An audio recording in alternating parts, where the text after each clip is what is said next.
Hello friends, welcome to easy notes for your online study channel. आप सबके अपने YouTube channel पे आप सभी का बहुत बहुत स्वागत है।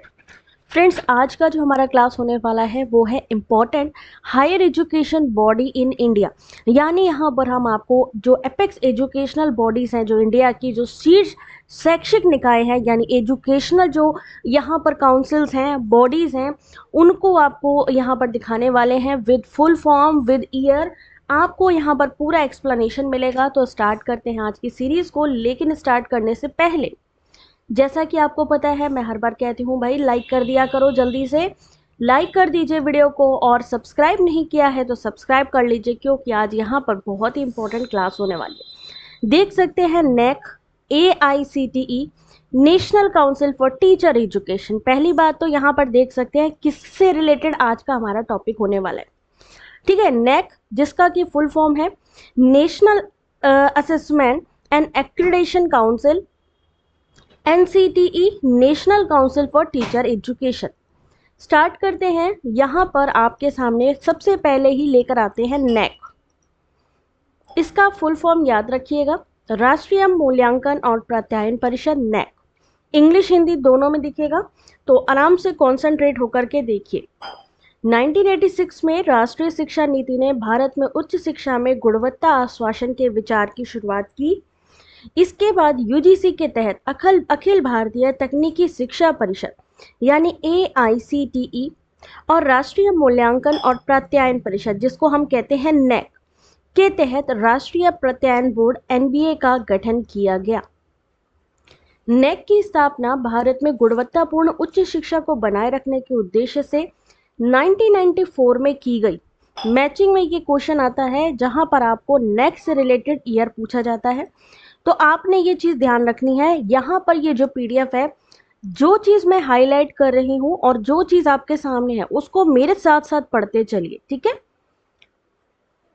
1994 में UGC के तहत एक स्वतंत्र निकाय के रूप में, ये आपका स्टेटमेंट वाला क्वेश्चन है कि नेक की स्थापना UGC के तहत एक स्वतंत्र निकाय के रूप में हुई है। ये स्टेटमेंट सही है या नहीं? तो अगर आपने ये पढ़ा होगा तो आप आराम से कर लोगे। विशेष रूप से नेक केंद्रीय, राज्य, निजी और डीम टू बी विश्वविद्यालय, राष्ट्रीय महत्व के संस्थान और संबद्ध और स्वायत्त कॉलेजों को क्या देता है? मान्यता देता है। उच्च शिक्षा संस्थान केवल 2 दौर के स्नातक होने के बाद ही मान्यता के लिए पात्र हैं या 6 साल के अस्तित्व में है। इनमें से जो भी पहले आता है उसको मान्यता दी जाती है।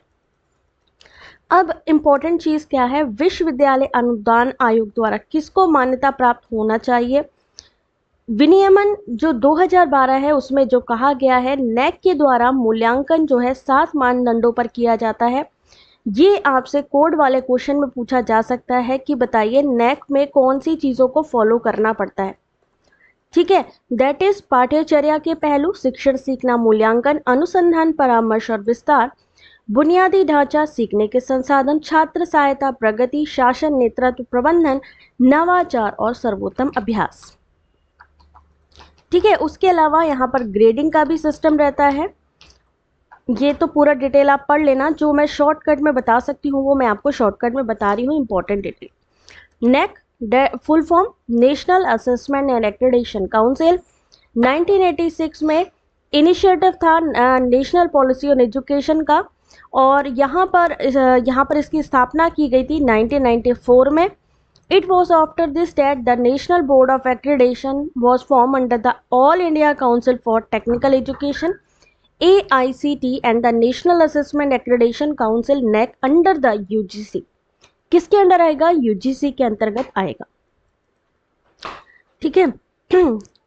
इसका ऑब्जेक्टिव क्या है? Objective of maintaining quality higher education in India, specifically the NAC accredits central, state, private and deemed to be universities, institutions of national importance and affiliated and autonomous college. Higher education institutions are eligible for accreditation only after they have 2 rounds of graduate or have been existence for 6 years, whichever come first. चलिए यहाँ पर देखिए, evaluation by the NAC has based on 7 criteria: curriculum aspect, teaching, learning and evaluation. NAAC के बारे में बात हो रही है। Research, consultancy, extension, infrastructure learning process, student support progression, governance, leadership, management, innovation and best practice. Accreditation grades A, B, C, D होते हैं and based on the cumulative grade point average. CGPA का कभी कभी आपसे full form भी पूछा जाता है, that is cumulative grade point average. ठीक है, थोड़ा डिटेल में इसको आप लोग पढ़ लेना। NBA, अब NBA क्या है ध्यान से देखिएगा, शॉर्टकट भी बता रही हूँ आपको, इसका जो है फुल फॉर्म भी बता रही हूँ, ईयर भी बता रही हूँ और इनके जो ऑब्जेक्टिव्स हैं वो भी बता रही हूँ। ठीक है, तो बहुत ध्यान से देखिए। NBA जिसे कहते हैं हम राष्ट्रीय प्रत्यायन बोर्ड, NBA की स्थापना किसके द्वारा? AICTE के द्वारा 1994 में तकनीकी कार्यक्रमों के मूल्यांकन के उद्देश्य से की गई थी। 2010 में एक स्वायत्त मान्यता का निकाय बन गया, सुनिश्चित करने के मिशन के साथ ही इंजीनियरिंग, प्रौद्योगिकी, वास्तुकला, फार्मेसी, आतिथ्य क्षेत्रों सहित तकनीकी और पेशेवर संस्थान प्रासंगिक और गुणवत्तापूर्ण शिक्षा प्रदान कर रहे हैं। किसके अंतर्गत? NBA के अंतर्गत। कौन कौन से सब्जेक्ट अगर यहाँ पर देखो तो इंजीनियरिंग, प्रौद्योगिकी, वास्तुकला, फार्मेसी। कौन से मानदंड है ये? प्रत्ययन प्रक्रिया एक स्व मूल्यांकन रिपोर्ट है, SAR से शुरू होती है, जिसे कि संस्था के द्वारा मान्यता के साथ के लिए आवेदन करने वाले कार्यक्रमों के लिए भरा जाता है। मानदंड दृष्टि, मिशन, कार्यक्रम के परिणाम NBA के बारे में। ठीक है, कार्यक्रम, पाठ्यक्रम, छात्रों का प्रदर्शन, संकाय योगदान, सुविधाएं, तकनीकी सहायता, शैक्षणिक सहायता, शासन और निरंतर सुधार।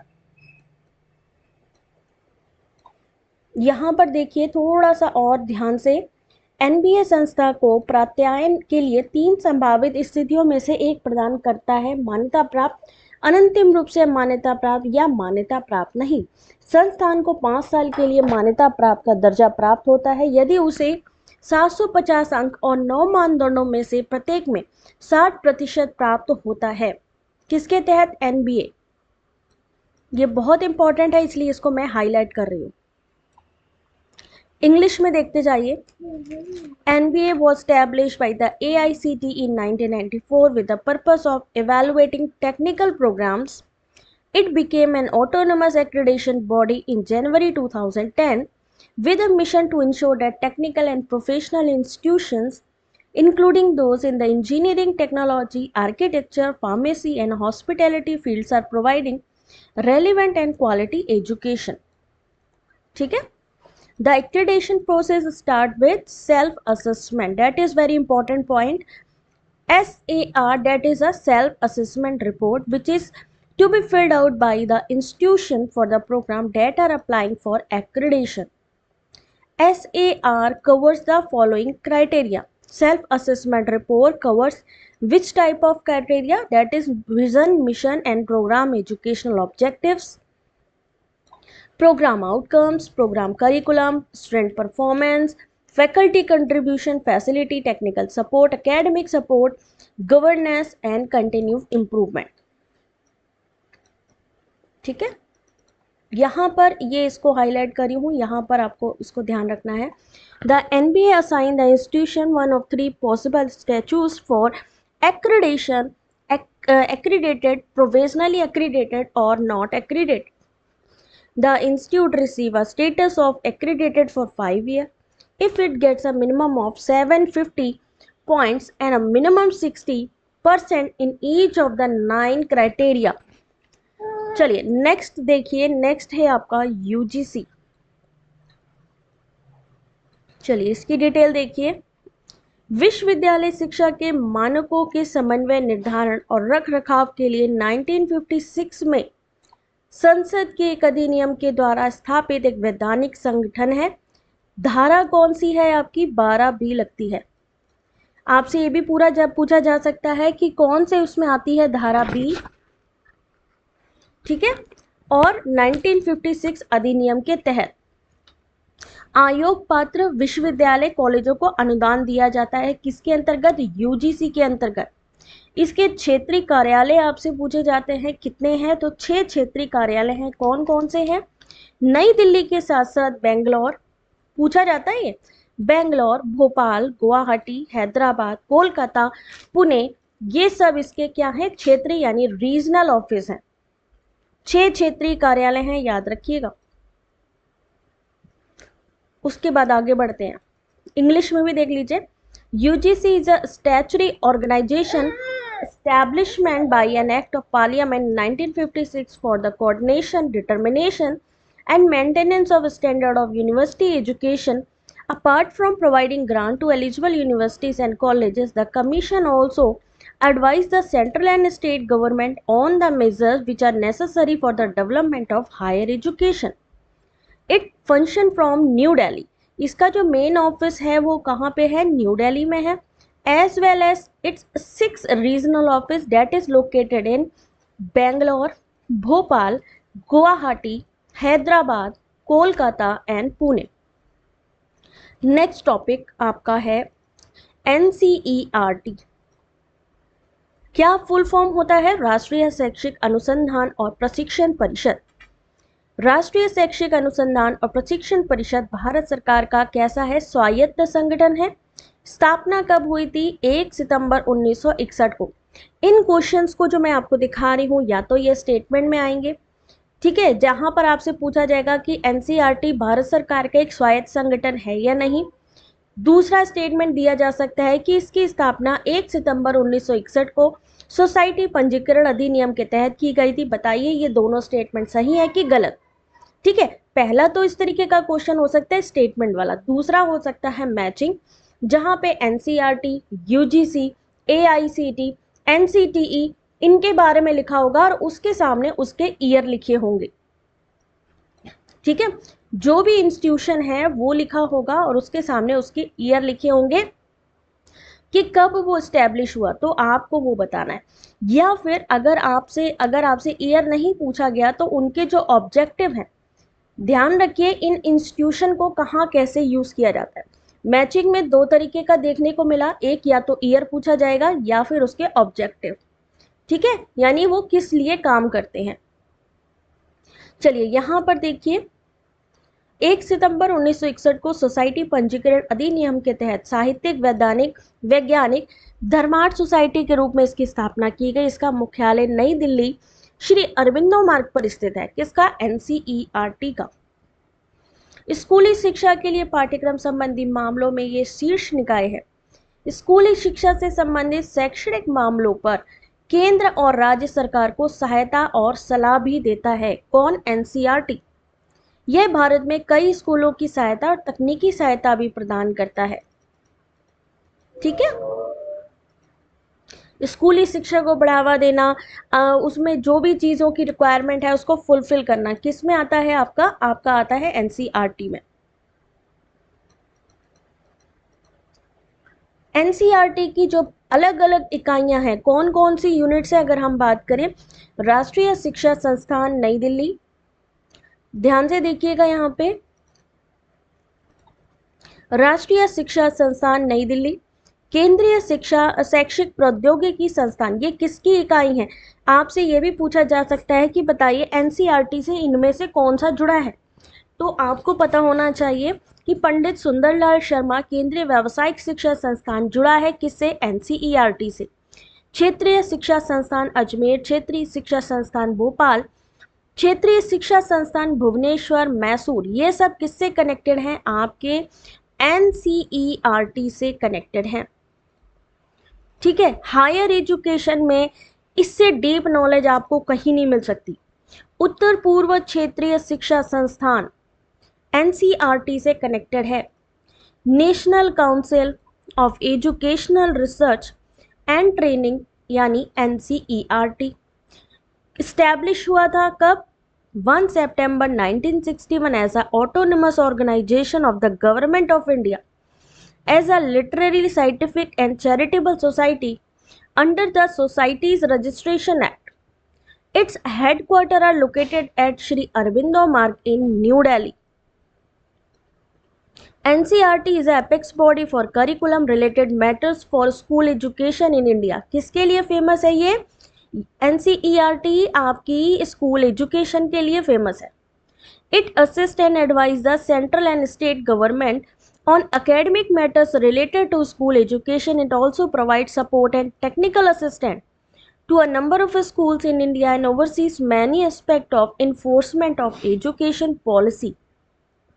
ठीक है, ऑब्जेक्टिव क्या क्या है आपने थोड़ा सा इस पीडीएफ को पढ़ लेना है जिससे और क्लियर हो जाए. ठीक है. NCERT also interact and work in collaboration with the international organization, visiting foreign delegation and offer various training facility to educational personnel from developing countries. Major constituent unit of NCERT कौन कौन से हैं ये अभी आपको बता दिया है, इसको आप लोग थोड़ा सा ध्यान से पढ़ लेना. आगे देखिए, अब आया आपका सीबीएसई, केंद्रीय माध्यमिक शिक्षा बोर्ड यानी सीबीएसई. भारत में शिक्षा प्रणाली का मुख्य शासी निकाय है, केंद्र सरकार के दायरे में आता है.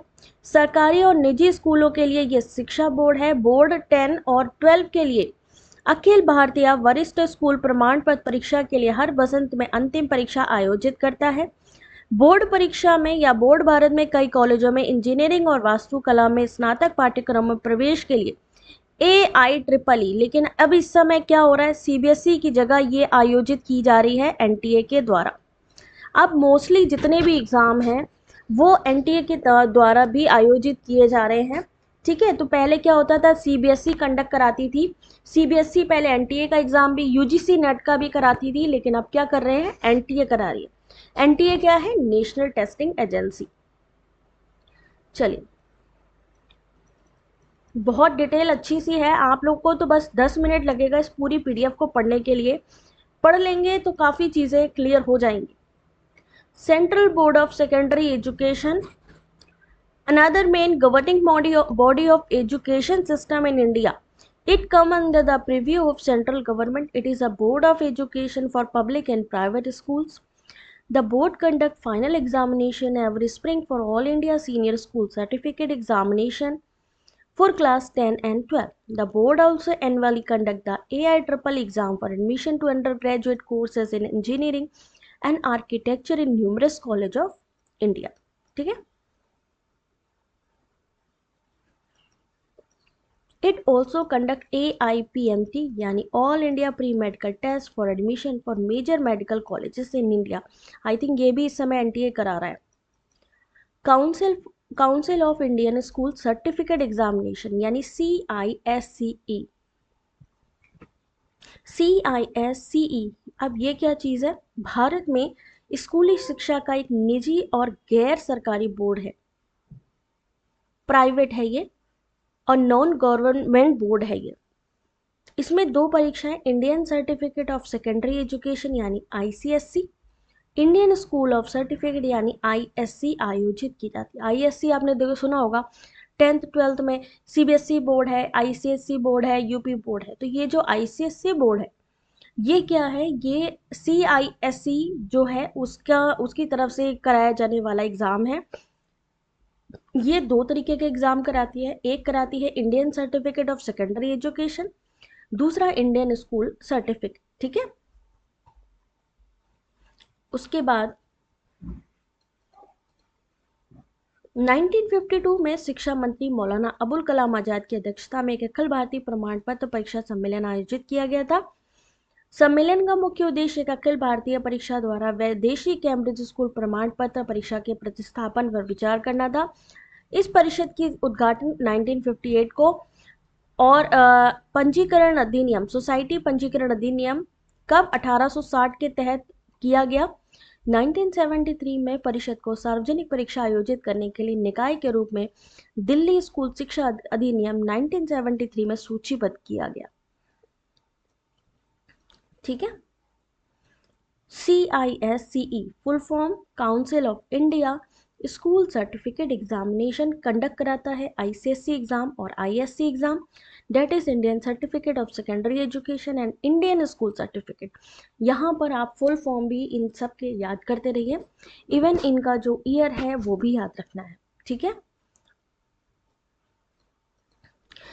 यहाँ पर the inaugural meeting of council was held on 3 November 1958.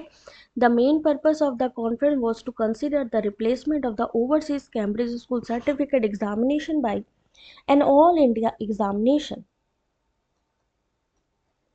यहाँ पर आपका ध्यान से देखें तो सोसाइटी जो रजिस्ट्रेशन एक्ट है उसके तहत इनका रजिस्ट्रेशन हुआ था दिसंबर 1967 में, और 1866 में रजिस्टर्ड हुए सोसाइटी रजिस्ट्रेशन के तहत. किसके तहत, ये आपको ये भी याद रखना है भाई. 1973 the council was listed in the Delhi school education act 1973 as a body conducting public examination. किसकी बात हो रही है यहाँ पे,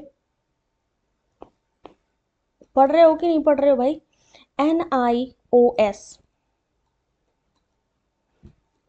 NIOS राष्ट्रीय मुक्त विद्यालय शिक्षा संस्थान भारत सरकार और मानव संसाधन विकास मंत्रालय द्वारा स्थापित. किसके द्वारा स्थापित है ये, भारत सरकार और मानव संसाधन विकास मंत्रालय द्वारा स्थापित राष्ट्रीय स्तर का एक शैक्षिक बोर्ड. ये बोर्ड उन छात्रों की शैक्षिक जरूरतों को पूरा करता है जो नियमित स्कूल नहीं जाते. क्यों, ओपन जो है विद्यालय है ये, ओपन यूनिवर्सिटी यानी संस्थान है एक तरीके का, जिसे पहले राष्ट्रीय मुक्त विद्यालय NOS के रूप में जाना जाता था, जिसकी स्थापना 1989 में मानव संसाधन विकास मंत्रालय भारत सरकार के द्वारा राष्ट्रीय शिक्षा नीति 1986 के स्वायत्त संगठन के रूप में किया गया. किसका, NIOS की स्थापना 1986 की जो राष्ट्रीय एजुकेशन नीति आई थी, नेशनल एजुकेशन नीति, उसके तहत किया गया था इसकी स्थापना. ठीक है. NIOS माध्यमिक और वरिष्ठ माध्यमिक स्तर पर सामान्य और शैक्षणिक पाठ्यक्रमों के अलावा कई व्यावसायिक जीवन संवर्धन समुदाय उन्मुख पाठ्यक्रम प्रदान करता है. यह अपने ओपन बेसिक एजुकेशन प्रोग्राम के माध्यम से प्राथमिक स्तर के पाठ्यक्रम को भी प्रदान करता है. चलो आगे बढ़ते हैं और आगे देखते जाते हैं फटाफट. National institute of open schooling. ठीक है. It is an educational board of educational level established by the Government of India Ministry of for Human Resource Development. This board meets the educational need of students who cannot attend regular school. ठीक है. जैसे कि आपसे पूछा जा सकता है NIOS किसके लिए है, ठीक है, किसके लिए ज़्यादा फायदेमंद है. फिर आता है NCTE. राष्ट्रीय शिक्षक शिक्षा परिषद. राष्ट्रीय शिक्षक शिक्षा परिषद अधिनियम 1993 के तहत स्थापित एक वैधानिक निकाय है. किसके लिए, शिक्षा, जो शिक्षक है उसको हेल्प करने के लिए. NCT को दिया गया जनादेश बहुत व्यापक है और इसमें शिक्षकों के शिक्षा कार्यक्रमों के सभी पहलुओं को भी शामिल किया गया. अंशकालिक शिक्षा, व्यस्क शिक्षा, दूरस्थ यानी पत्राचार, धारा 12 के तहत परिषद निम्नलिखित गतिविधियों और कार्यों के लिए जिम्मेदार है. NCTE. ठीक है. मेन आप यहां से थोड़ा कीवर्ड समझ लो. राष्ट्रीय शिक्षक शिक्षा परिषद यानी शिक्षकों को भी अगर शिक्षा चाहिए या एडल्ट एजुकेशन चाहिए या उनको पत्राचार के माध्यम से शिक्षा चाहिए या उनको लगता है कि नहीं हमें हम पढ़ाने के साथ साथ और आगे एजुकेशन लें, तो उनके लिए ये बेस्ट प्लेटफॉर्म है. देश में शिक्षक शिक्षा और उसके विकास का समन्वय और निगरानी करता है. किसी व्यक्ति को शिक्षक के रूप में नियोजित करने के लिए न्यूनतम योग्यता के संबंध में दिशा निर्देश जारी करता है. कौन, NCTE. ठीक है, इसको पढ़ लेना. NCTE 1995 में भारत सरकार का एक राष्ट्रीय स्तर का वैधानिक निकाय है जिसका उद्देश्य, अब मैं इसको भी हाईलाइट कर रही हूं बिकॉज ये पॉइंट बहुत इंपॉर्टेंट है. NCTE 1995 में भारत सरकार का राष्ट्रीय स्तर का वैधानिक निकाय है. इसका उद्देश्य शिक्षक शिक्षा प्रणाली के समन्वित विकास की योजना बनाना, शिक्षक शिक्षा में मानदंड मानकों को विनियमित बनाए रखना और निगरानी करना है. ठीक है. चलो आगे देखते हैं. शिक्षकों को बढ़ावा देने के लिए एक तरीके से समझो. ठीक है. 4 क्षेत्रीय कार्यालय कहाँ कहाँ हैं इसके, जयपुर, बेंगलोर, भुवनेश्वर और भोपाल में. जयपुर, बेंगलोर, भुवनेश्वर और भोपाल में 4 क्षेत्रीय समितियां देश के उत्तरी, दक्षिणी, पूर्वी, पश्चिमी क्षेत्रों के क्षेत्रीय अधिकार को कवर करती हैं। क्षेत्रीय समितियां 1996 को अस्तित्व में आई थी। नेशनल काउंसिल फॉर, अब जैसे 2020 की बात करें, 2021 की बात करें, तो ये वाला क्वेश्चन आपका मैचिंग में आया था, जहां पर पूछा गया था एनसीटीई का क्या काम है, ये कब आई थी, ठीक है, ये कब काउंसिल कब आई थी, और उसका मेन जो ऑब्जेक्टिव है वो क्या कर रहा है। तो टीचर एजुकेशन को बढ़ावा देना नेशनल काउंसिल फॉर एजुकेशन का मेन ऑब्जेक्टिव है, ठीक है, ये चीज याद रखिएगा। ये काउंसिल कब सेटअप हुई, कैसे स्टैचुरी बॉडी है ये भी याद रखिए, और teacher education act 1993 to facilitate plan and coordinate development of the teacher education system in the country, ठीक है। फंक्शन वगैरह आप लोग थोड़ा सा इसको ध्यान से, पूरा पीडीएफ दे दूंगी, पढ़ लेना, जो इंपॉर्टेंट है उसको मैं हाईलाइट करके आपको दिखा रही हूँ।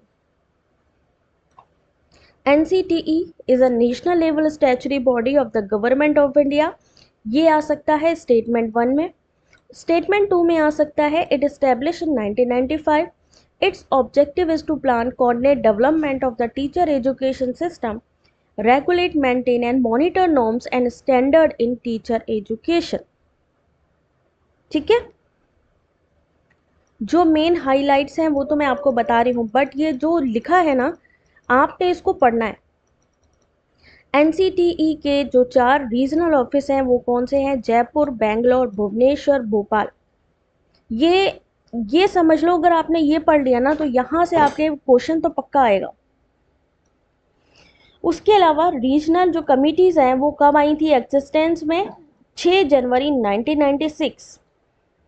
अब वेबसाइट पे क्या अवेलेबल है वो तो बाद में देख लेना आप लोग। अब आते हैं अखिल भारतीय तकनीकी शिक्षा परिषद पे, AIC, इसकी स्थापना कब हुई थी, कौन कौन बताएगा। AICTE, अखिल भारतीय तकनीकी शिक्षा परिषद की स्थापना AICTE अधिनियम 1987 के तहत की गई थी। परिषद तकनीकी शिक्षा के समन्वित और एकीकृत विकास को सुनिश्चित करने, मानकों के रखरखाव के लिए उपयुक्त सभी कदम उठाने के लिए अधिकृत है। क्या क्या काम है इसका, देश के सभी स्तरों पर तकनीकी शिक्षा का यानी टेक्नोलॉजी का विकास करना, तकनीकी शिक्षा प्रदान करने वाले तकनीकी संस्थानों को मूल्यांकन प्रणाली विकसित करना, जवाबदेही को लागू करना, तंत्रों को शामिल करना, पाठ्यक्रम, पाठ्यचर्या, भौतिक निर्देशात्मक सुविधा, स्टाफ पैटर्न, कर्मचारियों की योग्यता, गुणवत्ता निर्देश, मूल्यांकन, मानदंड, मानक को निर्धारित करना, टेक्निकल जो जितनी भी जो यूनिवर्सिटीज़ हैं, कॉलेज हैं, इंस्टीट्यूशंस हैं, वो यहाँ से इसके द्वारा ऑपरेट होते हैं, ठीक है। चलो, इसकी वेबसाइट पे क्या क्या है, वेबसाइट पे इंजीनियरिंग प्रौद्योगिकी, MCA, MBA, फार्मेसी, वास्तुकला, अनुप्रयुक्त कला, होटल प्रबंधन, खान पान प्रौद्योगिकी, ME, MTech में डिग्री, डिप्लोमा कार्यक्रमों के लिए राज्यवार अनुमोदित संस्थानों की एक सूची प्रदान करना, साइट AICTE के तहत राष्ट्रीय प्रत्ययन बोर्ड के द्वारा मान्यता प्राप्त जो कार्यक्रम है उसकी सूची भी प्रदान करती है। कौन, ये आपकी AICTE। किस किस को नियंत्रित करता है, यहाँ पे देखिए, हाल ही में इसने एक अलग निकाय, राष्ट्रीय प्रत्ययन निकाय को भी बनाया है, जो संस्थानों को मान्यता देता है। NBA क्या करता है, संस्थानों को मान्यता प्रदान करता है और उनके द्वारा पेश किए जाने वाले कार्यक्रमों को या पाठ्यक्रमों को ग्रेड भी प्रदान करता है। AICTE, All India Council for Technical Education has been established under the AICTE Act 1987. The Council is authorized to take all steps that are considered appropriate for ensuring coordinate and integrated development of technical education। जब भी आपसे पूछा जाए कि technical education का जो main शीर्ष निकाय है, जो मेन इंस्टीट्यूशन है वो कौन सा है, तो आपने तुरंत ही all India council of technical education को राइट करना है। लास्ट टाइम 2021 में यहाँ से आपका इसका फुल फॉर्म पूछा गया था। अब आपसे पूछा जा सकता है कि इसकी स्थापना कौन से एक्ट के थ्रू हुई थी, तो याद रखिए 1987। इसका क्या काम है, टेक्निकल एजुकेशन को बढ़ावा देना, coordinate the development of technical education in the country at all levels. ठीक है, इसको बाकी आप लोग पढ़ लेना।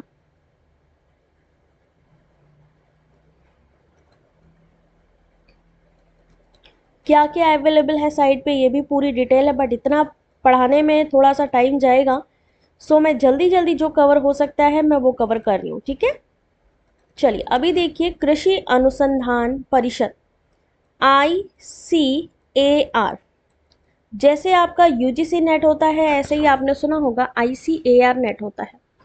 वो ICAR क्या चीज होती है? भारतीय कृषि अनुसंधान परिषद। कृषि अनुसंधान और शिक्षा विभाग, कृषि और किसान कल्याण मंत्रालय भारत सरकार के तहत एक स्वायत्त संगठन है। पूर्व में imperial council of agriculture research के रूप में जाना जाता था। इसको पहले किस नाम से जाना जाता था? Imperial council of agriculture research के रूप में जाना जाता था। ये 16 जुलाई 1929 को कृषि पर रॉयल कमीशन की रिपोर्ट के अनुसरण में सोसाइटी पंजीकरण अधिनियम 1860 के तहत एक पंजीकृत सोसाइटी के रूप में स्थापित किया गया। कब स्थापित किया गया? 1860 में। ठीक है, कृषि से संबंधित यहां पर देखा जाए एक अनुसंधान केंद्र है ये आपका ICAR। ठीक है, चलो ये जानकारी रखता है कृषि वगैरह है ना, ये सब चीज कृषि से संबंधित। ICAR, the Indian Council of Agriculture Research, is an autonomous organization under the Department of Agriculture Research and Education, यानी DARE। DARE का full form department of agriculture research and education, ministry of agriculture and farmers welfare, government of India, formerly known as the Imperial Council of Agriculture Research. It was established on 16th of July 1929 as a registered society under the Society Registration Act 1860 in persuasion of the report of Royal Commission on Agriculture। ठीक है, चलो आगे बढ़ते हैं।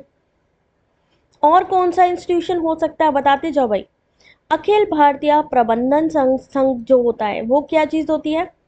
AIMA। ये क्या चीज होती है? AIMA, अखिल भारतीय प्रबंधन संघ। भारत में प्रबंधन यानी जो आप मैनेजमेंट करते हो ना, या MBA जो करते हो, मैनेजमेंट का क्या हो गया? मैनेजमेंट का कोर्स कराने का जो है, अगर हम बात करें तो मैनेजमेंट किस में आ जाएगा? अखिल भारतीय प्रबंधन संघ में, जो कि राष्ट्रीय सर्वोच्च निकाय है। प्रबंधन पेशे का राष्ट्रीय सर्वोच्च निकाय है। 1957 में भारत सरकार उद्योग के सक्रिय समर्थन से इसे बनाया गया था। ठीक है, इसमें क्या क्या चीजें आती हैं? प्रबंधन शिक्षा, प्रबंधन विकास कार्यक्रम, अनुसंधान, प्रकाशन, परीक्षण सेवाएं, प्रतियोगिता, ये सब चीजें आती है आपका IIMA में।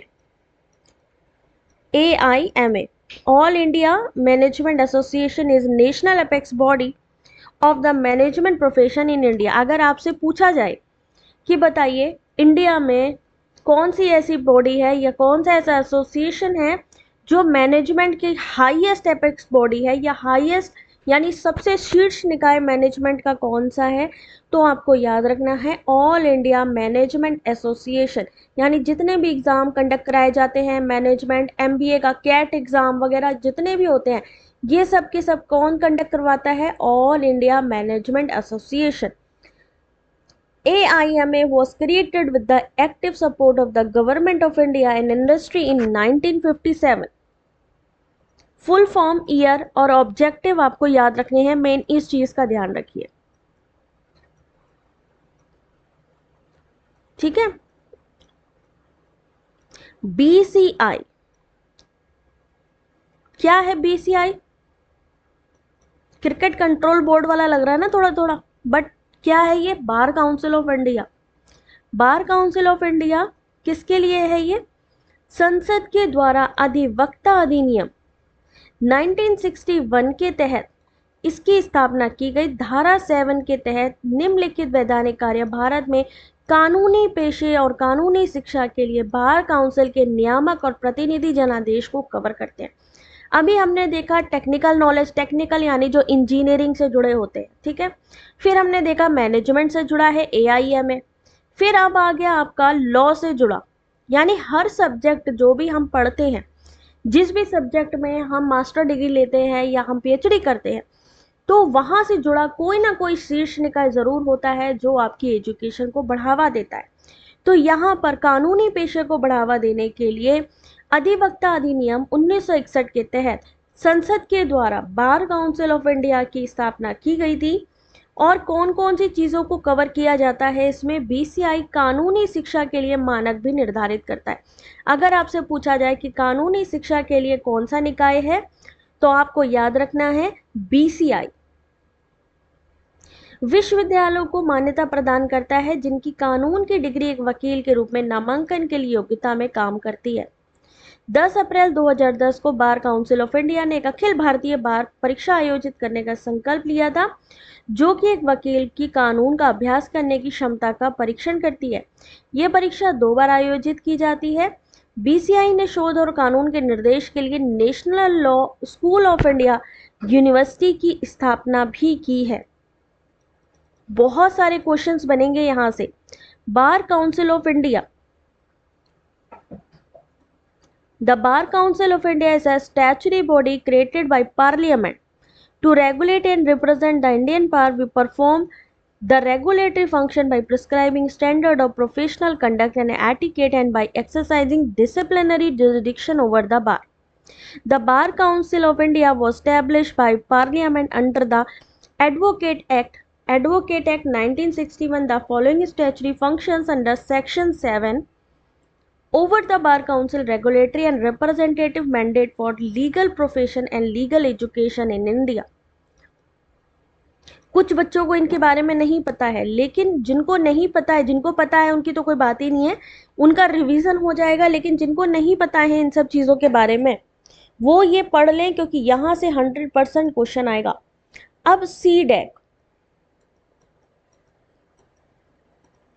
क्या होता है? CDAC अभी देखिए, अभी हम लोग ने लॉ से संबंधित पढ़ा, मैनेजमेंट से संबंधित पढ़ा, टेक्निकल नॉलेज पढ़ा, हमने विश्वविद्यालय अनुदान आयोग को देखा। अब आ गया कंप्यूटर से जुड़ा, यानी आपका CDAC। कंप्यूटिंग के विकास के लिए केंद्र, IIT, इलेक्ट्रॉनिक और संबंधित क्षेत्रों में R&D करने के लिए, R&D यानी कौन बताएगा?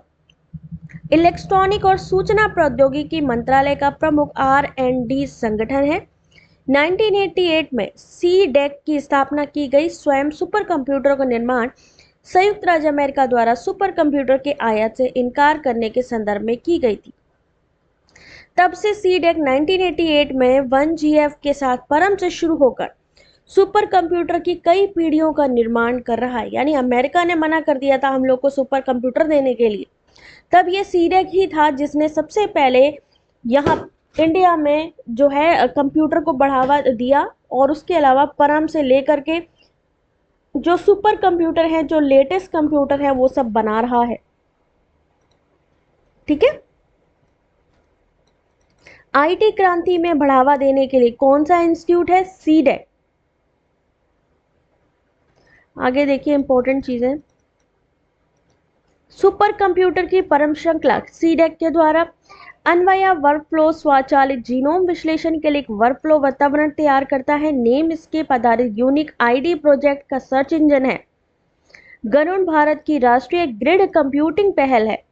भारत का ऑपरेटिंग सिस्टम सॉल्यूशन एक लिनक्स आधारित सामान्य प्रयोजन ऑपरेटिंग सिस्टम। टेक्सोग्रिड एक ग्रिड आधारित आणविक फाइलोजेनेटिक्स और दवा खोज प्रणाली, ये सब किसमें आता है? CDAC के अंतर्गत आता है। GIST ग्राफिक इंटेलिजेंस आधारित स्क्रिप्ट टेक्नोलॉजी। दर्पण CDAC त्रिवेंद्रपुरम द्वारा विकसित एक real time network monitoring visualisation. पुनर्जनन जजानी CDAC त्रिवेंद्रपुरम द्वारा विकसित मानसिक रूप से विकलांग बच्चों के लिए वेब आधारित एकीकृत मूल्यांकन उपकरण भी बनाया गया CDAC के द्वारा। CDAC उन्नत सूचना प्रौद्योगिकी आधारित समाधान के डिजाइन, विकास और परियोजन में अनुसंधान एवं विकास कार्य को करता है, कंप्यूटर से जुड़ा है, ये समझ लो आप। Centre for development of advance computing, CDAC का फुल फॉर्म क्या होता है? Center for Development of Advanced Computing is the premier R&D organization of the Ministry of Electronic and Information Technology, जिसे हम कहते हैं मैती। मैती किसे कहते हैं? Ministry of electronics and information technology for carrying out R&D in IT, electronic and associate areas. ठीक है, 1988 में इसको स्टैब्लिश किया गया था। कौन कौन से परम के काम हैं, कौन कौन से उसने काम किए हैं, उसको पढ़ लेना। CHD। अब ये CHD क्या चीज होती है? केंद्रीय हिंदी निदेशालय। कंप्यूटर भी हो गया, अब बचा हिंदी, हमारी भाषा। 1 मार्च 1960 को भारत सरकार द्वारा तत्कालीन शिक्षा मंत्रालय, अब मानव संसाधन विकास, अब क्या हो गया? पहले इसका नाम था शिक्षा मंत्रालय, कन्वर्ट हुआ मानव संसाधन विकास मंत्रालय में, अब ये फिर से कन्वर्ट हो गया है शिक्षा मंत्रालय में। तो अब MHRD का जो नया नाम है वो क्या है? जल्दी से कमेंट करके बताओ। पहले इसका नाम था शिक्षा मंत्रालय, अभी MHRD का नया नाम क्या है? उच्च शिक्षा विभाग के तहत हिंदी को बढ़ावा देने, प्रचारित करने से एक लिंक भाषा के रूप में विकसित करने के लिए भारत के संविधान के अनुच्छेद 351 के अनुसरण में इसमें पूरे भारत में इसकी स्थापना की गई। केंद्रीय हिंदी निदेशालय का मुख्यालय यानी CHD का मुख्यालय नई दिल्ली में है और इसका क्षेत्रीय कार्यालय चेन्नई, कोलकाता, हैदराबाद, गुवाहाटी में स्थित है। CHD केंद्रीय हिंदी निदेशालय। ठीक है, क्या क्या काम कर रहा है इसको आप लोग पढ़ लेना भाई, ज़्यादा टाइम नहीं है तो मैं बहुत जल्दी में कराने की कोशिश कर रही हूँ। Central Hindi directorate CHD। Central Hindi Directorate was established on 1 March 1960 by Government of India under the उस समय की मिनिस्ट्री ऑफ एजुकेशन, आज भी मिनिस्ट्री ऑफ एजुकेशन है, बीच में इसका नाम था ministry of human resource development. जब से नई एजुकेशन पॉलिसी आई है फिर से इसका नाम बदल के मिनिस्ट्री ऑफ एजुकेशन कर दिया गया है। और नए एजुकेशन मिनिस्टर कौन बने हैं as per new education policy? New education minister कौन बने हैं उसका नाम जल्दी से कमेंट करके बता दीजिए। न्यू एजुकेशन मिनिस्टर, आर्टिकल 351 के तहत इसकी स्थापना की गई। कहां कहां पे इसके क्षेत्रीय कार्यालय हैं यहां पर देख लेना जरा। अब आया केंद्रीय शैक्षिक प्रौद्योगिकी संस्थान यानी CIET, central institute of educational technology, इसका फुल फॉर्म है, NCERT के घटक इकाई है। 1984 में central for educational technology teaching ads विभाग में विलय के साथ ये अस्तित्व में आई थी। CIAT, इसका मुख्य उद्देश्य क्या है? शैक्षिक प्रौद्योगिकी जैसे कि रेडियो, टीवी, उपग्रह संचार, साइबर मीडिया के अलग अलग या संयोजन में उपयोग को बढ़ावा देना और कक्षाओं और स्कूलों में भी सीखने और उत्पादकता को बढ़ावा देना। कौन कौन सी गतिविधि यानी एक्टिविटी करते हैं ये तो इसको आप पढ़ लेना आराम से। DD1 ज्ञानवाणी ज्ञान दर्शन चैनल और बिक्री तंत्र प्रसारण के माध्यम से ई सामग्री का प्रसार किया जाता है। किसके द्वारा? CIET के द्वारा। CIET का फुल फॉर्म केंद्रीय शैक्षिक प्रौद्योगिकी संस्थान, एजुकेशनल टेक्नोलॉजी। एजुकेशनल टेक्नोलॉजी में क्या चीज आती है? जब हम पढ़ाते समय टेक्नोलॉजी का यूज करें, जैसे इस समय हम किसका यूज कर रहे हैं? यूट्यूब का यूज कर रहे हैं, ठीक है ना। तो जब पढ़ाने के लिए हम टेक्नोलॉजी का यूज करें, जैसे कि टीवी हो गया, हम सैटेलाइट का यूज करें, हम इंटरनेट का यूज करें, तो उसको बढ़ावा देने के लिए central institute of educational technology की स्थापना की गई। NCERT इसकी सहयोगी है, एक तरीके से NCERT के अंतर्गत आती है ये, ठीक है। विशेष रूप से स्कूल स्तर पर शैक्षिकी प्रौद्योगिकी प्रदान करती है, बढ़ावा देती है, वैकल्पिक शिक्षण प्रणालियों का प्रचार करती है और SIET के शैक्षणिक और तकनीकी कार्यक्रमों का निर्देशन और समन्वय भी करती है। कौन? Central institute of educational technology. अब आप इसको पढ़ लेना ध्यान से, मैं चुप हो जाती हूँ, जरा पढ़ लो खुद से। Central Institute of Educational Technology, a constituent unit of NCERT, came into existence in the year 1984 with the merger of Center for Educational Technology and Department of Teaching Aid। किन दोनों को मर्ज करने के बाद में एस्टैब्लिश हुई है? पहला सेंटर फॉर एजुकेशनल टेक्नोलॉजी और दूसरा department of teaching ads.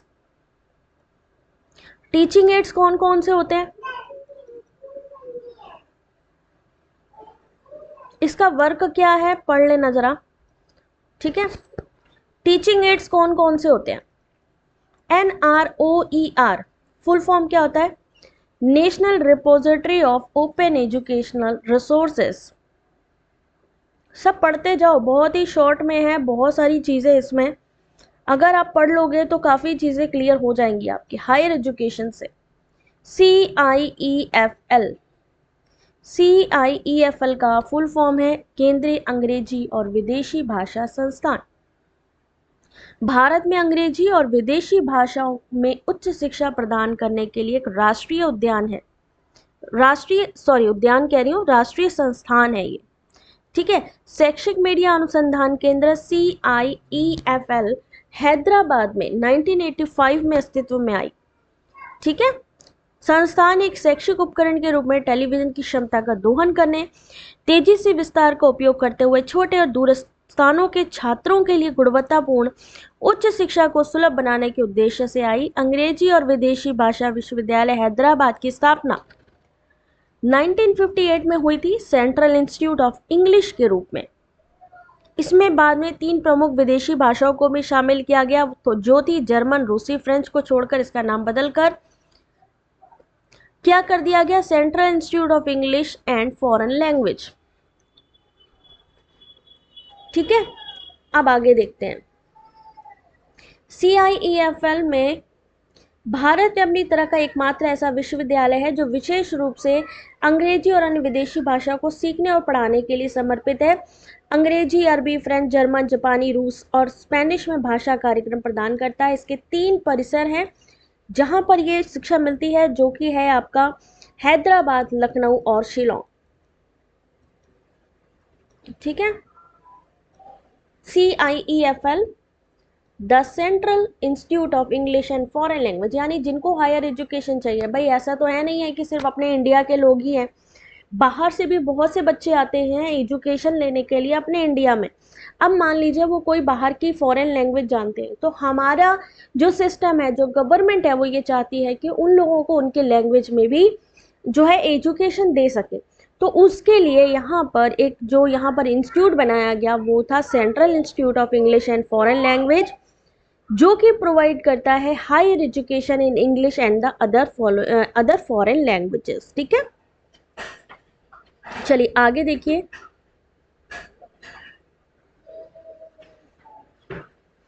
CILL कौन जानता है सिल के बारे में? केंद्रीय भारतीय भाषा संस्थान, इसकी स्थापना 1969 में मानव संसाधन विकास मंत्रालय के अधीनस्थ कार्यालय मैसूर में केंद्रीय भारतीय भाषा संस्थान की स्थापना 1969 में भारत सरकार की भाषा नीति को विकसित करने और लागू करने के लिए की गई थी। कई उद्देश्य हैं CIIL, फुल फॉर्म याद रखिए क्या होगा? केंद्रीय भारतीय भाषा संस्थान, क्षेत्रीय भाषा, भारतीय भाषा सब में शामिल किया गया है ये CIL। Central institute of Indian language Mysore में, और यहाँ पर 1969 को ये इम्प्लीमेंट किया गया। RLC रीजनल लैंग्वेज सेंटर, इसके रीजनल लैंग्वेज सेंटर भी हैं। वैज्ञानिक और तकनीकी शब्दावली आयोग यानी CSTT, कुछ इसमें से आपको नए नए दिख रहे होंगे, ये भी आप याद रखिए क्योंकि आएंगे, क्योंकि ये सारी की सारी आपकी इंडिया की एपेक्स एजुकेशनल बॉडीज हैं, यानी शीर्ष निकाय हैं। वैज्ञानिक और तकनीकी शब्दावली CSTT की स्थापना 21 दिसंबर 1960 को भारत सरकार के द्वारा अनुच्छेद 344 के खंड 4 के तहत वैज्ञानिक और तकनीकी शर्तों को विकसित करने परिभाषित करने के उद्देश्य से की गई। कौन कौन पढ़ेगा इस पीडीएफ को? आयोग कौन से निम्नलिखित कार्य करता है?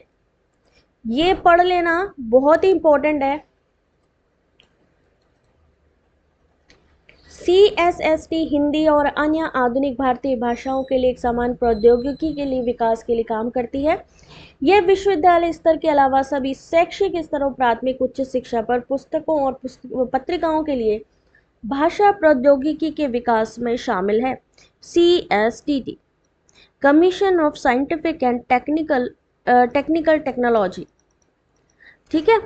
It was set up on December 21, 1960 by a resolution of Government of India under the provision to clause 4 of Article 344 of the Constitution with the objective to involve and define scientific and technical terms in Hindi and all Indian languages, public glossaries, definitional dictionaries, encyclopedia, to see that the involved terms and their definition reach the student, teachers, scholars, scientists, officers, etc. ठीक है, तो इसको भी आप आराम से पढ़ लेना। आगे बढ़ते हैं, फंक्शंस इसको ध्यान से पढ़ लेना।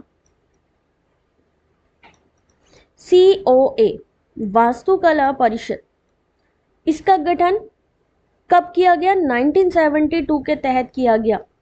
संसद द्वारा अधिनियमित वास्तुकार के पेशे को आगे बढ़ाने के लिए इसका क्या किया गया? एस्टैब्लिश किया गया।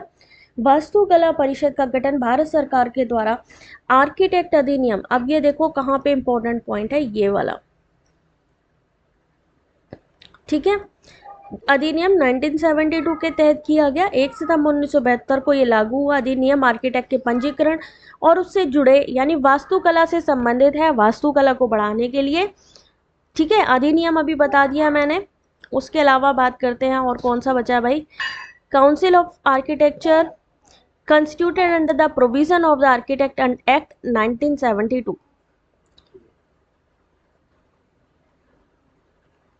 बहुत सारी हैं भाई, यहाँ पर बहुत सारी हैं, और अगर हम इसको पढ़ेंगे नहीं तो हमें समझ में भी नहीं आएगा। वैज्ञानिक और औद्योगिक अनुसंधान परिषद CSIR, जिसका कि अभी अभी रिसेंटली नोटिफिकेशन आया था NTA में, इसका भी एग्जाम होने वाला है। CSIR संक्षिप्त वैज्ञानिक और औद्योगिकी अनुसंधान परिषद। वैज्ञानिक और औद्योगिक अनुसंधान परिषद की स्थापना 1942 के सितंबर में एक स्वायत्त निकाय के रूप में की गई। भारत में सबसे बड़े अनुसंधान और विकास संगठन के रूप में इसको जाना जाता है। इसमें कौन कौन से क्षेत्रों को कवर किया जाता है? एयरोस्पेस, इलेक्ट्रॉनिक, ये पूछा जाता है। सिविल इंफ्रास्ट्रक्चर, पारिस्थितिकी, खनन, पर्यावरण, रसायन, ऊर्जा, कृषि, स्वास्थ्य।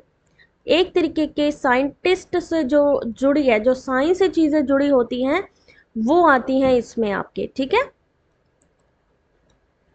वैज्ञानिक और औद्योगिक अनुसंधान परिषद भारत की एक प्रमुख अनुसंधान संगठन है। दुनिया के सबसे बड़े सार्वजनिक रूप से वित्त पोषित अनुसंधान एवं विकास संगठन में से एक है। CSIR नेट को भी करवाता है कंडक्ट, है ना, लेकिन अब इसको कौन कंडक्ट कराने लगा है? तो वो NTA है। CSIR नेट को भी अब NTA ही कंडक्ट करवाता है। काउंसिल ऑफ साइंटिफिक एंड, इसका ईयर और इसका फुल फॉर्म याद रखिएगा। Council of scientific and industrial research, abbreviated as CSIR, was established by the Government of India in September of 1942 as an autonomous body that has emerged as the largest research and development organization in India. What is the objective of CSIR? Is to develop new tools and applications for the industrial segment of the country and to accelerate the scientific and technological progress of the country. चलिए आगे बढ़ते हैं। कौन कौन से sectors में ये work करता है पढ़ लेना एक बार। किस किस को ये PDF चाहिए? जल्दी से अपने अपने हैंड रेज करो। द TKDL यानी traditional knowledge digital library is a collaborative project between CSIR and the Department of Ayush, Ministry of Health and Family Welfare, Government of India. The main objective of this network project is to prevent misappropriation of India's rich heritage of traditional knowledge. अब DCI क्या है भाई? थक गए होगे ना आप सब लोग, थक गए हो गए कि भाई मैम ने तो आज बिल्कुल ही जान ले ली बच्चों की। बट क्या करें, टाइम बचा नहीं है। 12 तारीख आज हो गई है, 16 को आपका एडमिट कार्ड आएगा, और एडमिट कार्ड तक तो वैसे भी किसी का मन नहीं लगना है। तो ऐसे टाइम पे जब पता हो कि एग्ज़ाम आ गया है, जब पता हो कि एक हफ्ते बाद हमारा एग्ज़ाम है, तो हमें ज़रूरी है कि ऐसी चीज़ को पढ़ना जिसके आने के चांसेस 100% हो। यहाँ से कोई ना कोई क्वेश्चन या तो फुल फॉर्म या मैचिंग में या स्टेटमेंट में या कोडिंग में या ऑब्जेक्टिव, इनसे क्वेश्चन 100% आएगा, क्योंकि हायर एजुकेशन से जुड़े ये बहुत ही इंपॉर्टेंट टॉपिक है।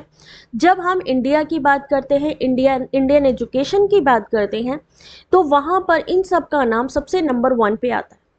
जैसे हमने मैनेजमेंट का देखा कि IIMA है ना। अगर हमने देखा कि भाई अगर जो CSIR है वो किसके लिए है, UGC किसके लिए है, तो ऐसे ही DCI, dental council of India, दंत चिकित्सा जिसको कहते हैं, उसके लिए है DCI। वैधानिक निकाय है, संसद के अधिनियम के तहत शामिल किया गया, पूरे भारत में दंत चिकित्सा के पेशे को विनियमित करने के लिए दंत चिकित्सक अधिनियम 1948 लागू किया, और सरकार द्वारा इसे वित्त पोषित भी किया जाता है। ठीक है, DCI याद रखिएगा, मैं हाईलाइट करती चल रही हूँ।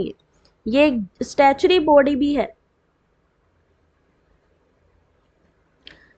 DCI is a statutory body incorporated under an act of parliament, the Dentist Act 1948।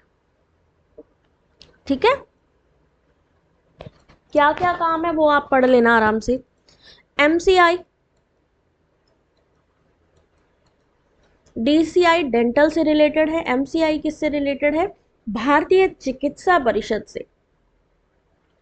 भारतीय चिकित्सा परिषद अधिनियम 1956 के द्वारा इसकी स्थापना की गई, और 1993 में इसे संशोधित भी किया गया, यानी मॉडिफाई किया गया।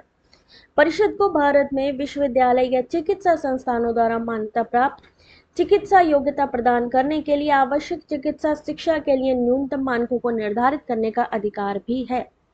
जो लोग डॉक्टर बनते हैं ना, उनका पूरा जो भी उनकी तैयारी है, उनका जो ट्रेनिंग है, उनका पूरा प्रोसेस है, वो MCI के द्वारा ही होता है।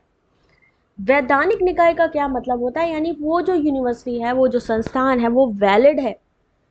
ठीक है, वो उस फील्ड के लिए, वो उस सब्जेक्ट के लिए वैलिड है, सरकार के द्वारा मान्यता प्राप्त है। चिकित्सा शिक्षा, ठीक है।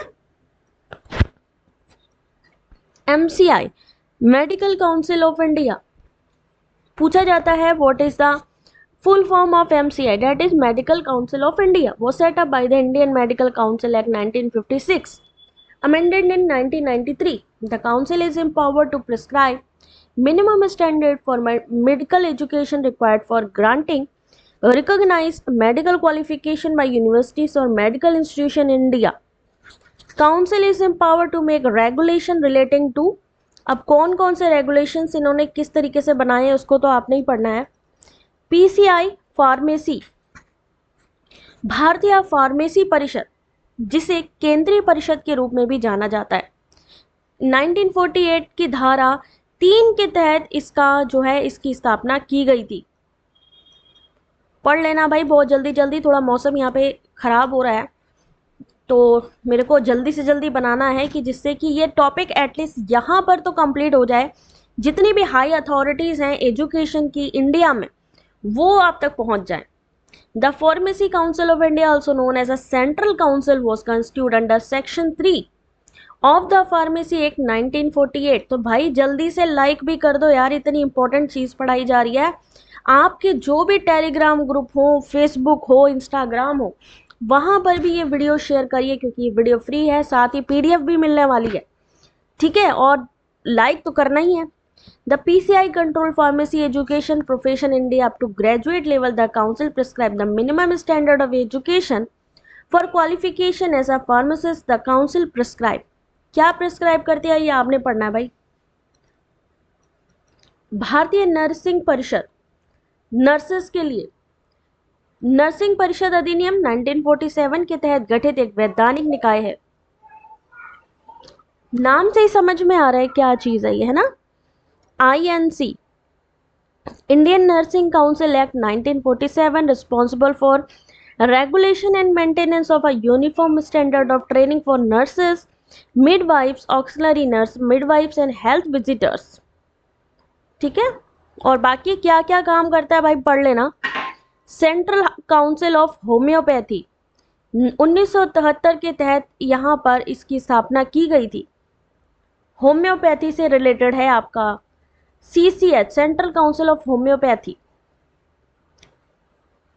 CCIM, central council for Indian medicine 1970 act के तहत वैधानिक निकाय है मेडिसिन यानी दवाइयों के लिए। ठीक है, CCIM, central council for Indian medicine. चलिए आगे देखते हैं। RC यानी पुनर्वास परिषद 1986 में पंजीकृत सोसाइटी के रूप में जाना जाता है इसको। चलो आगे बढ़ते हैं। Rehabilitation council of India was set up as a registered society in 1986। जल्दी जल्दी जो इंपॉर्टेंट है वो देख लो भाई। NCRI, ग्रामीण संस्थानों के लिए राष्ट्रीय परिषद 19 अक्टूबर 1995 को हैदराबाद में पंजीकृत। नई तालीम महात्मा गांधी के द्वारा क्रांतिकारी अवधारणा की तर्ज पर। नई तालीम किसके द्वारा दी गई थी? महात्मा गांधी। ठीक है।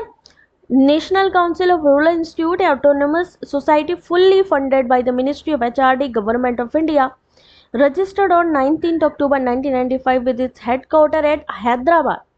कहाँ है इसका हेडक्वार्टर? कभी कभी ये भी पूछ लिया जाता है भाई लोकेशन NCRI की, तो Hyderabad. Establish with the main objective promoting rural higher education for advance rural livelihood with the instrument of education the lines of Mahatma Gandhi revolutionary concept of नई तालीम, a functional education based on value proposed by Gandhi ji.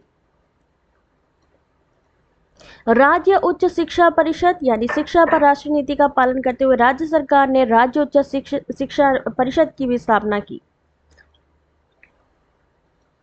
SCHE। उसके अलावा डोएक, डोएक का full form आपने सुना होगा। डोएक से भैया सर्टिफिकेट ले लो कंप्यूटर का, सुना है? डोएक के बारे में सुना है?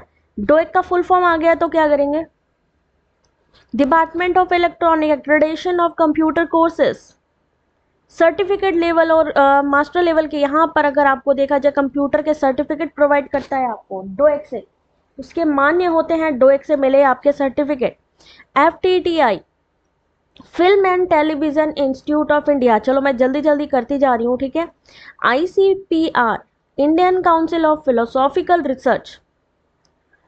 IIAS, Indian institute of advance study. IIFT, Indian institute of foreign trade. IISc, Indian institute of science. कौन कौन से इंस्टीट्यूट है? इसरो, भारतीय अंतरिक्ष अनुसंधान संगठन।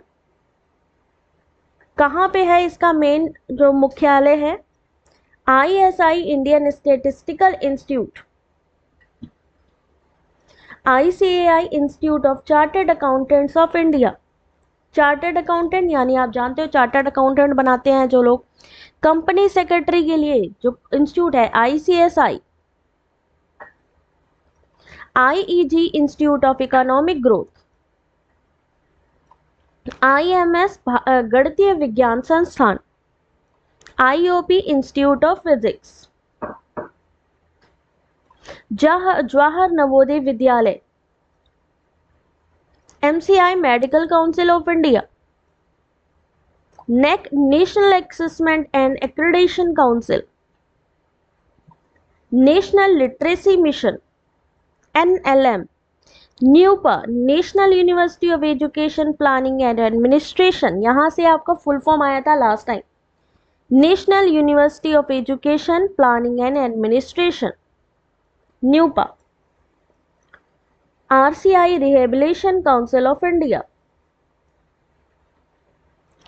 अब यहाँ पर कुछ ऐसे एब्रीवेशंस हैं जो इंडिया के एजुकेशनल से जुड़े हैं और एनईपी 2020 में आई थी।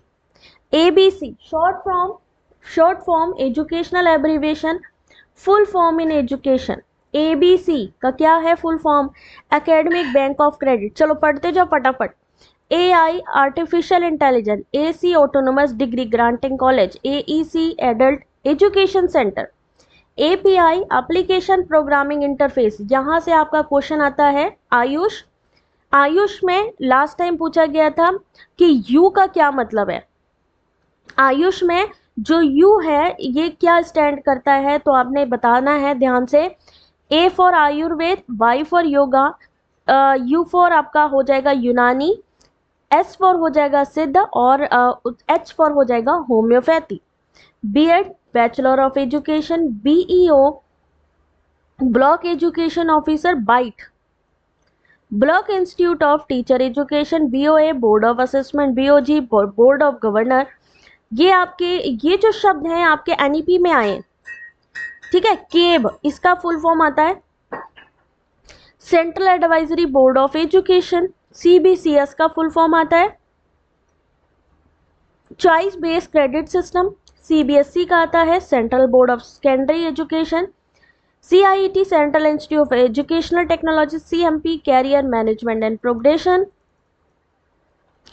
COA Council of Architecture, CPD Continuous Professional Development, CRC Cluster Resource Center, CWSN Children with Special Need, DAE Department of Atomic Energy, DBT Department of Biotechnology, DEO District Education Officer।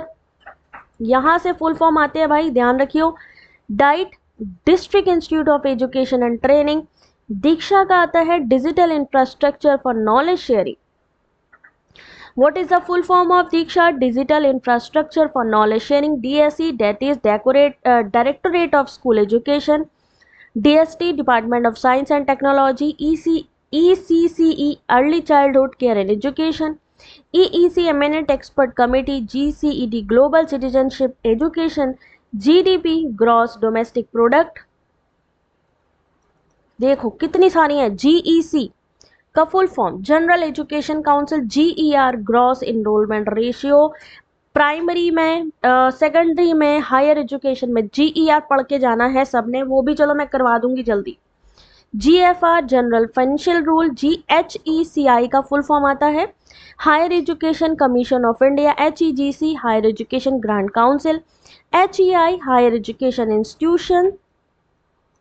ICAR Indian council of agriculture research. ICHR historical research से जुड़ा council.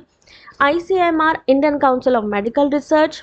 ICT natural सी बात है, क्या होता है ICT का full form?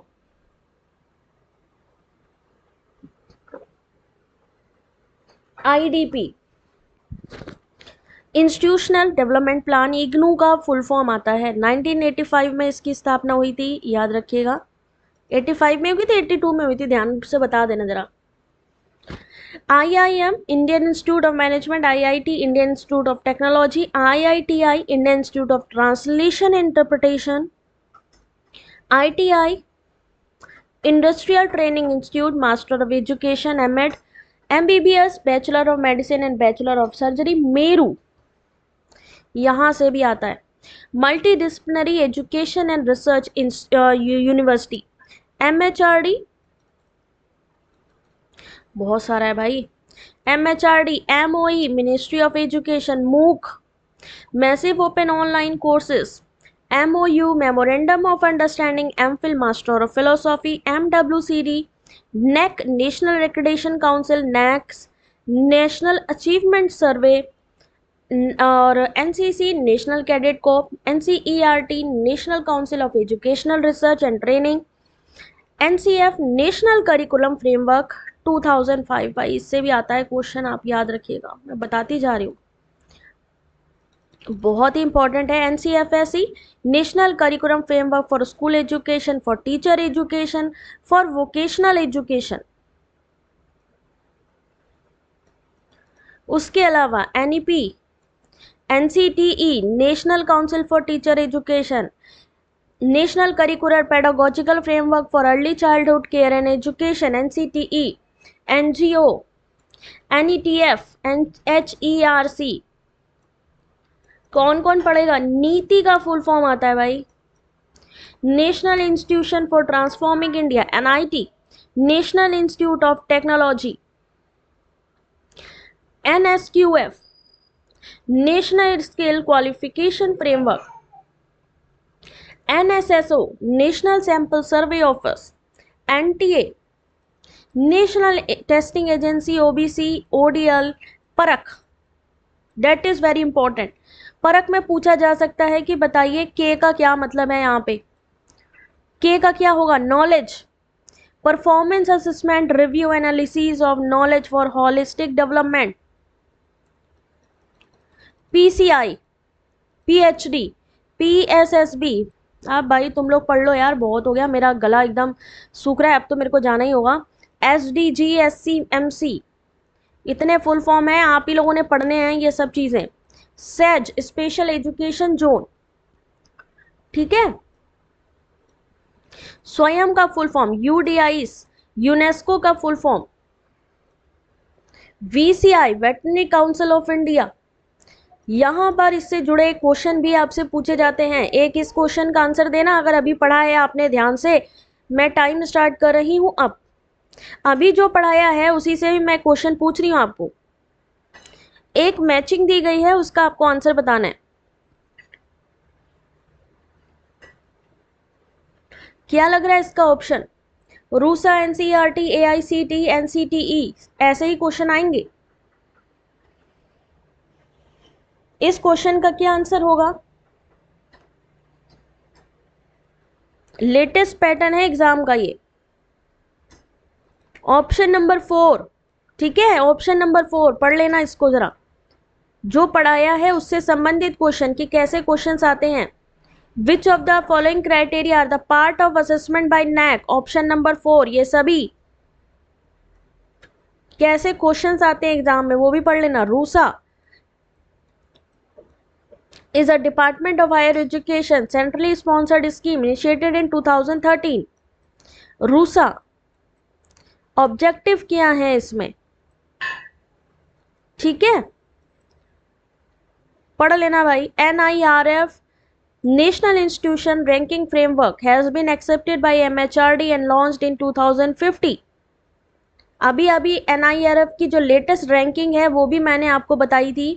राष्ट्रीय संस्थागत रैंकिंग ढांचा 2015 में लॉन्च किया गया था MHRD के द्वारा। भाई लास्ट में like, comment, share, subscribe and thanks for watching बहुत ही इंपॉर्टेंट है। जिसको भी PDF चाहिए जल्दी से वीडियो को एक लाइक करें, टेलीग्राम ज्वाइन करें जिसकी लिंक आपको वीडियो के डिस्क्रिप्शन पर मिल जाएगी। अगर आपको ये पूरा मटेरियल चाहिए ज़्यादा से ज़्यादा शेयर करें इस वीडियो को, क्योंकि ये बेनिफिट यार जो एजुकेशन है ना बांटने से बढ़ती है, हमेशा याद रखो। अगर किसी का भला होता है तो अच्छी बात है। ज़्यादा से ज़्यादा लोगों को कहो सब्सक्राइब करो जिससे कि ये एजुकेशन वो लोग भी ले सकें। टेलीग्राम को ज्वाइन करो जहां पर आपको क्विज भी मिलेंगे और काफ़ी स्टडी मटेरियल, बुक, PDF सब अवेलेबल है। अब मिलेंगे नेक्स्ट क्लास में, तब तक के लिए अपना ध्यान रखें और आई होप कि आप लोगों को वीडियो अच्छा लगा होगा। अच्छा लगा हो वीडियो तो आज एक काम करना है, सबने कमेंट बॉक्स में सबने लिखना जरूर है कि उनको कैसा लगा वीडियो, ठीक है। चलो, thanks for watching, God bless you.